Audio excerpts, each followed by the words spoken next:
Was that the bite of 87? Five Nights at Freddy the movie is coming out later this month after what feels like forever in development hell. And with the release quickly approaching, it made me want to revisit the games because I was really big on them for a while there when I was younger, and it has been literally 8 years since I touched any of them, which is insane to think about. I came to learn that there's a lot of side games and DLC, but I'm only going to be covering the main games in the franchise, which, believe it or not, still has some really funny, weird shit in it. So come along with me, my friends. Let's check out Five Nights at Freddy. It's been so long since I last have seen my soul lost to this monster, to the man behind the slaughter. This game does a great job of immediately pulling you into its universe. Like, the second you begin this game, it is scary. Like, it happens so quickly. The sound design is fucking horrifying and keeps you on your toes. Like, there are so many of these little sounds of things running around and music and things toppling over. It's really effective. The gameplay is incredibly simple but very engaging. The suspense in between bigger moments is genuinely terrifying. The designs of the animatronics are great in this one. This like run down janky look of them really drives the fear home. That goes for the look and feel of the whole game, honestly. Like, the fact that it feels kind of cheap and shitty and disconnected from the greater franchise in any kind of way helps you to feel like just some guy in a really wild situation. I think it gives you literally the perfect amount of things to keep track of, like trying to map in your mind where the animatronics are and what that sound was. It's enough to take up my entire attention. This game is like almost cute when considering what the entire thing grew into. Like, looking back at this one, it's a very simple horror game. Like, the hook is just killer. And the gameplay and atmosphere are great too. It's not like the hook does the heavy lifting. It's just such a good idea for a video game. Like, stupidly good. How did nobody think of this concept before? Good. I had a really, really good time revisiting this little guy. I think it's very obvious why it took off like it did. This one was honestly pretty great. I don't have much negative to say about it other than, like, the deaths can feel pretty cheese at certain points. Like, I didn't feel like it was necessarily fair the whole time. But that same factor keeps you constantly guessing, which is also one of the things I really love about this game. So I don't know. It's definitely esoteric and janky, like I said, but it blew me away. This game sucks my fucking dick. If there was ever a candidate for flavor over function, this is it, dude. Holy shit. The game's aesthetic is great. I love the new designs for the animatronics, and I love the ways they have fucked up the old designs to make them scary too. Like, they really look weird and gross. The sound design in this game is a lot more subtle too, with long periods of silence broken by these longer periods of gross ambient noise. The game looks great. There's a lot more moving animation on screen, and you can tell Scott Cawthon, the guy who was making these games, was getting more comfortable creating this kind of thing.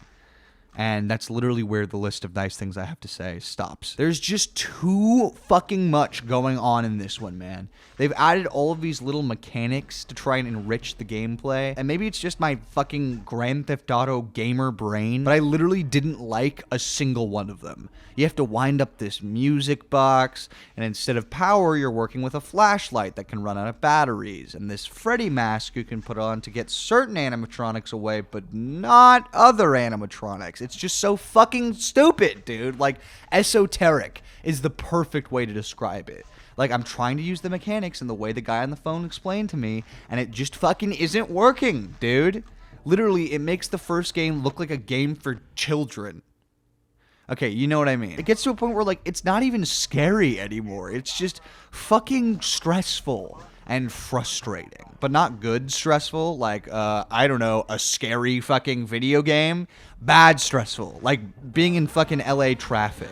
It's just the opinion of one man, obviously, but it literally, like, a baseline was just not fun to play. I did not have a good time while I was, and when it was over, I was happy and I was excited to move on. This was like a baffling experience to play. I promise I'm not a fucking idiot, but this game made me fucking feel like one. Game over screen's pretty cool though. This game is the definition of a mixed bag. Once again, credit where credit is due. The atmosphere of this game is intense and visceral and creepy in all the right ways. The design of the now one animatronic Springtrap is also pretty good, like maybe if a little silly. They've simplified the gameplay from the second, so there's only a few things to keep track of, which I definitely like.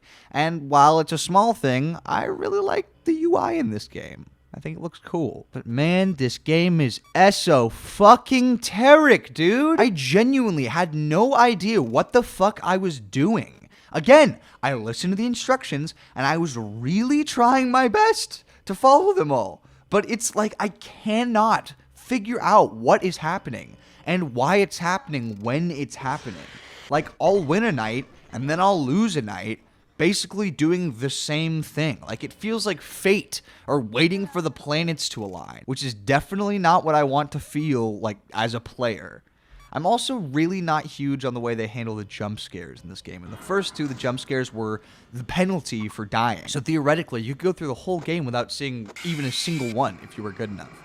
But that is out the window in this game. There are these like hallucinated animatronics which feature throwbacks to the last two games, and as far as I can tell, they are completely unavoidable. I don't know, guys. I seriously might just be like ass at video games. Like, I am not ruling that out, but I'm not having a fun time. It's not fun for me when it feels like the game is deciding at complete fucking random when it's gonna let me win. I find myself yearning so hard with these last two games for the simplicity of FNAF 1. That thing I said about how it gave you the perfect amount to keep track of, yeah, that was pointed at the rest of this fucking gameplay bloated franchise. Also, as someone who is not smart enough nor good enough at the game, the little moments of the story I got to see were just kind of jarring and brought the game to like a grinding halt while you explore these little pixelated whatevers. Just so not my thing, man. I respect this format of storytelling, sure, but I definitely don't like it. I'm not even scared at all playing this game. Like, I haven't brought that up. Yeah, the atmosphere is good and all that jazz, but something about this one is just, like, ineffably wrong and different. I am not having a good fucking time, dude. And that bums me out. Like, while I really appreciate what these games do culturally and, like, the designs of the animatronics are fucking cool and whatever, as games, I've been disappointed so far. The hook is absolutely doing the heavy lifting at this point. And again, I fucking suck at video games. Dude, this is like the best one so far. It was such a return to franchise roots. Incredibly simplistic yet engaging gameplay. Not all of this random shit to keep track of. The moments between the jump scares are what is actually scary. This is the good shit. The game takes place inside the mind of a dying child, and I actually think they use the setting and circumstances really well. You really feel like a scared little kid running from door to door and peeking out into the hallways. The story beats I like a lot better in this game too. They're way more vague and interpretable in my opinion. Like, I got a lot more out of them. I love the ways the animatronics are designed in this game, like these fucked up nightmare creatures. The whole style of the game is great too, actually. It's got this real feeling of like rot throughout. Like, everything is wrong to its core. I think it goes without saying at this point, the atmosphere is the best part of these games, and it makes me so stoked that the gameplay in this one actually complements the atmosphere. Like, I'm as scared playing the game as I am just waiting for shit to happen. I seriously think this is my favorite one. And not just that, seriously, like, this might be one of my new favorite horror games. For real. There's something really addicting about the way this one is designed, and somehow I never stop being scared. It's probably got to do, again, with the sound design. A lot of the gameplay in this one is based around you listening for the breathing of these nightmare creatures in darkened hallways.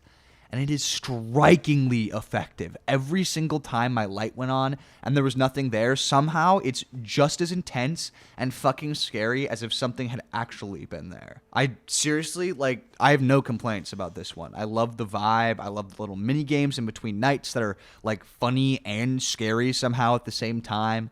I can actually see myself playing a lot more of this one in the future, and this is literally the only one that has been the case for. Great gameplay, great atmosphere, great sound design, great game. This one was pretty good too. Sister Location marks the series' first foray into movement, and it's pretty goddamn jank, I won't lie to you. But it's a good kind of jank, you know, a very charming kind. You can tell Scott Cawthon was kind of bursting at the seams with ideas. Like, the entire formula used for the last few games has been flipped on its head. Instead of an endurance time-based challenge, each night in this game is broken up into little mini horror challenges. Most of them are just kind of different variations of walking down a scary hallway, but the atmosphere is present and thick as ever. Sister Location is also a far more story-driven experience, which I'm kind of on the fence about.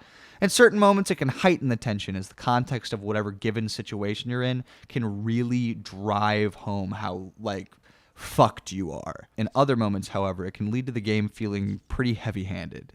The feeling that you're just some guy is completely out the window at this point. There's a very specific narrative, and you are a very specific character. And that's fine, honestly, but it's just like a little less to my tastes. And I've never really been a guy that plays these games for the story. Like, that's game theory type territory. I'm just trying to play like a scary game. So again, I'm not totally sure where I land on this change. The voice acting was pretty good, especially for being the first in the franchise with this much of it. Like, every single animatronic has a lot to say. There are sections full of dialogue, and there are pros and cons to that. One thing that definitely irked me was the checkpoint system. Another first for the series, and up to this point the games were basically just standing in a room, so I get why there were some difficulties here. Still, if you die, often you'll be forced to play like one of these hallway sections just to get another try at a particularly hard moment. It can really drag down the pacing. Humor in this game is kind of cringe, to be honest with you. It's very, like, quirky, millennial nerd kind of thing. Again, fine if that's what you like, but it's not what I like. The animatronics in this game are a little over-designed, in my opinion. They're, like, threatening for sure, but not really that scary. Like, we're getting further and further away from that. However, those little moments that make this franchise what it is are more than present here. There's a lot of really quality scares and tension and suspense in this game. And it's really cool to see them trying so many different things after 4 games that were relatively the exact same gameplay loop. I also had, like, actual fun playing this one. Like, I ended up playing it for hours longer than I needed to for this. I was actually just, like, engaged. The gameplay is pretty shallow, but it really gets the job done. And God, man, this atmosphere, you know, fucking word of the day. It's cool to see Scott Cawthon pushing himself to his creative limits, and I feel like this is basically the best game you could get from that original sort of formula. Like, it's obviously different, but I feel like this game takes way more inspiration from the original 4 stylistically and gameplay-wise than something like Security Breach down the line. This still had that original distinct flavor. And man, I miss that flavor. Still, it's cool they let you move around, however limited it may be. It allows you to feel a much greater sense of control. Like, when you die, it feels way more like your fault as opposed to some of the dumb shit in the older games. Like I said, pretty good. Not exactly what I'm looking for in a FNAF, but hey, I had a fun little time with this one. Okay, I had a really fucking insane and hilarious experience with this one. So, basically, I started playing this game, and I was really liking it. But, like, all of the cutscenes and all of the dialogue was in Russian for some reason. For real, like, for real. Которая в некоторых случаях увенчается стопроцентным успехом. О чем идет речь? Речь идет о становлении частью компании Fazbear Entertainment. I don't know what he's saying. I swear to God, I thought it was like a stylistic choice because I'm fucking stupid. And I kept playing for like an hour and a half. And only then did it occur to me, like, hey, maybe this isn't supposed to be in fucking Russian. And then I look it up on YouTube, and yeah, fucking, what do you know? Obviously. Now it's time to put all your eggs into one basket and take a huge gamble on your future. A gamble that comes with a 100% chance of success in some cases. So that was really funny. It was also like 2 in the morning when I was playing this one, in fairness. But beyond that, I also had a very long list of nice things to say about this game. I was way into it. This thing constantly keeps you guessing. Like, for the first 30 minutes, every moment is a non-stop surprise. I don't want to give too much away because experiencing it blind was genuinely fucking nuts. But the pacing is great right away. They don't waste any time. I think the juxtaposition between the scary, insanely well-done 3D models of these fucked up animatronics and these silly little mini games and restaurant management sections is really, really well done. I love this game's style, and dare I say it, atmosphere. I also love these little sections where you have to do like boring clerical pizzeria work in this fucking David Lynch ass office, and everything you're doing on the computer takes fucking forever. Like, it's like pulling teeth. It's so good. I think this game's strength is that it's extremely to the point. The entire game is like an hour and a half long, which is definitely for the best because the gameplay loop, while like pretty alright, could get old really fucking quick. So kudos to them for getting it wrapped up quickly. I also think it's hilarious that this weird little experimental side game in the franchise contains necessary lore that I am also paying no attention to. But like the thought that someone who is trying to experience this story organically would have to play this fucking pizzeria game, that is very funny. Yeah, this one was silly and all over the place and a lot of fun.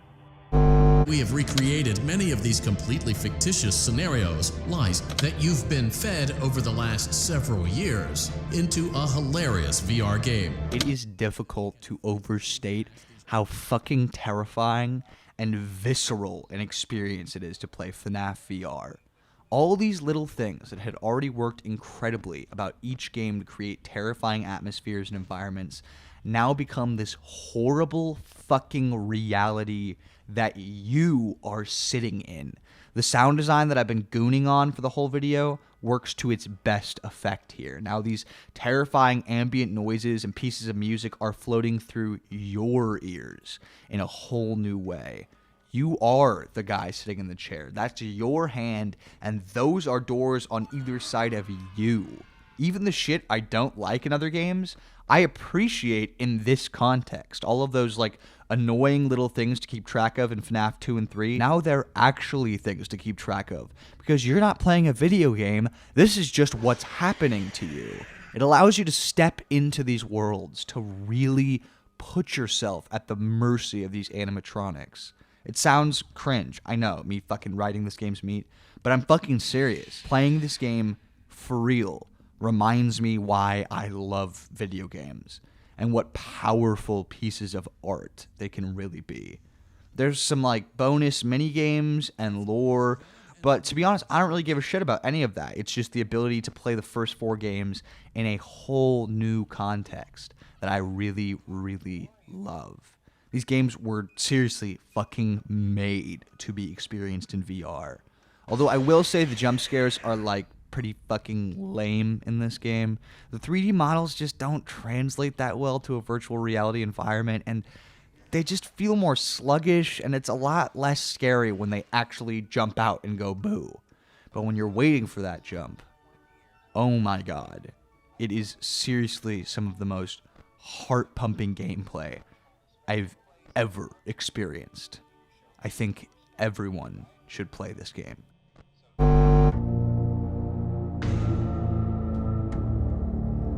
Words cannot express truly just how baffling of an experience it is to play FNAF AR. This game has all the grace of a newborn deer with half its legs. It is a very janky, very hilarious experience. I really couldn't figure out what to do beyond like the initial avalanche of menus. Like, the gameplay is so hard to get down. Again, it is certainly a true FNAF experience because its mechanics were like weird and irritating and difficult to understand. The most fun I had, honestly, was just like dicking around with the camera, like taking videos of my dog.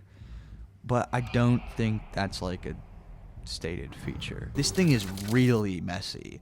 Like, post Pokemon Go, it's sort of unacceptable to have an AR game that looks this bad. It's like one of those old web-based Flash games on CartoonNetwork.com or something. Like, it looks really old and really shoddy.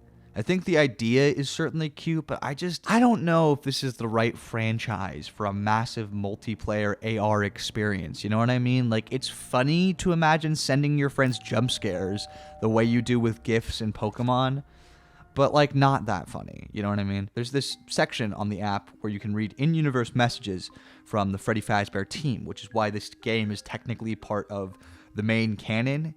And I appreciate the effort, if nothing else. I really like what they were going for with this one, but it just didn't quite stick the landing. The gameplay is nowhere near engaging enough to imagine coming back to daily. Like, I got bored after fucking 15 minutes. Honestly, I'd go easier on it if it wasn't, like, technically a main game in the franchise. But, like, it's not very fun to play. Again, kind of a consistent issue with this series. I wouldn't really recommend it. What you see is what you get. So this one was actually designed by a studio, not Scott Cawthon. And it is immediately noticeable. It feels AAA in every way. Typical game design, typical dialogue, typical pacing. The humble indie days are far behind us at this point. And there was something to be said about those days. This game's style is alright, but I'm not huge on it, to be honest with you. But hey, this is the first game in the series to offer full range of movement. Let's go, baby! Now this is a three-dimensional video game. This game takes a lot of inspiration from 80s glam rock with the design of the animatronics, and I really dig it. It's silly and over the top, but so is this franchise when it's at its best, if you ask me. It's pretty insane what a departure this game is from previous entries. Like, it's so much more like any modern video game, to be honest.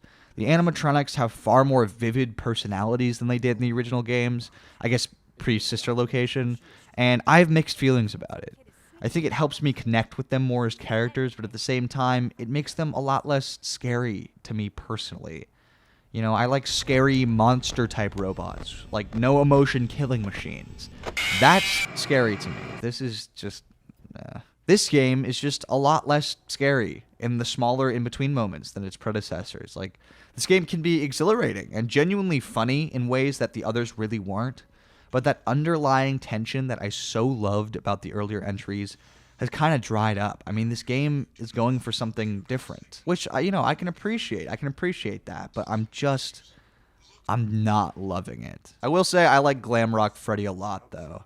He's like, he's cute in a way. He's like my dog. He's like my little buddy. You know what I mean? This is my guy. There's just a little too much to this one. Do you know what I mean? Like, it's perfectly functional. More than that, the gameplay is pretty well designed. All the systems are in place. I don't know, dude. I never went to FNAF looking for big, beefy experiences. Like, I didn't want BioShock, but Five Nights at Freddy's. Do you know what I mean? Like, this game is scary and stressful in the way that, like, zombies in The Last of Us are stressful. But they're nowhere near the fucking omnipresent terrors that used to patrol these pizzerias. This sequence is a perfect example of what I'm talking about. You're running away from this alligator guy, right? And I'm scared as a player, sure. Like, I don't want my guy to die, but I'm not scared. I don't feel tense or alarmed. I just kind of feel bored. Like, I'm pushing to the next objective. In the older games, I get, like, actually real-life anxious. Like, I miss that. I just really don't think this style of game suits this franchise. This series is really particular. Like, the wrong slant or angle, and you lose my interest, at least. I kept waiting for the fun part to start, and then, like, the terrible realization hit me that this game is just not for me. I'm not gonna be having any fucking fun playing this. And dude, there's a fucking mission system, and this is Five Nights at motherfucking Freddy's. What is happening? This design is not fucking conducive to being scared, or this franchise, or anything that has to do with a good video game. And I think I'm done talking about it and playing it. I read online that apparently the DLC is more of a return to form, like a little more scary. But I don't give a fuck, dude, because we're only talking main games. So as far as I'm concerned, DLC stands for dick-loving cock. This game sucks my nuts and eats my farts. Oof, what a franchise, baby. I genuinely did not expect all the insane directions these games went. Like, I'm leaving this whole thing surprised, which I was not expecting, seriously. I'm surprised that I'm surprised. While these games vary in quality and certainly in my enjoyment, I don't think a soul alive can deny the sheer impact these games have had on pop culture. And I feel like this movie is just the next step of that. It's this series entering yet another medium that will inevitably introduce it to millions of new people. So who knows what the future looks like for Freddy? I don't think anyone can really say. Scott Cawthon has officially stepped away from the franchise, and I'm sure new games will be developed by studios for years to come. It had such an explosive beginning, the story of Five Nights at Freddy's, this little indie game that took over the world and changed the lives, seriously, of so many people. And for a long time, that inertia has continued at a relatively steady beat. I think we're many days away from the last night at Freddy's. But I do find myself wondering how and when it'll be. If it'll be with a slow, painful whimper, or a triumphant shout. I hope for the latter, personally. This game's meant a lot more to me when I was younger. And I can't pretend making this video has reconnected me to them in some profound way, or like that I'm a way bigger fan than I was when I started making this. But it was fun to look back into the past, you know, at simpler times, when all I needed was one special game. And for that kid, and for me now, thanks, Freddy. I appreciate it. We've been all alone, stuck in our little zone since 1987. Join us, be our friend, just be sucking to fend. After all, you only got 5 nights at Freddy's. Is this where you wanna be? I just don't get it. Why would you want to stay 5 nights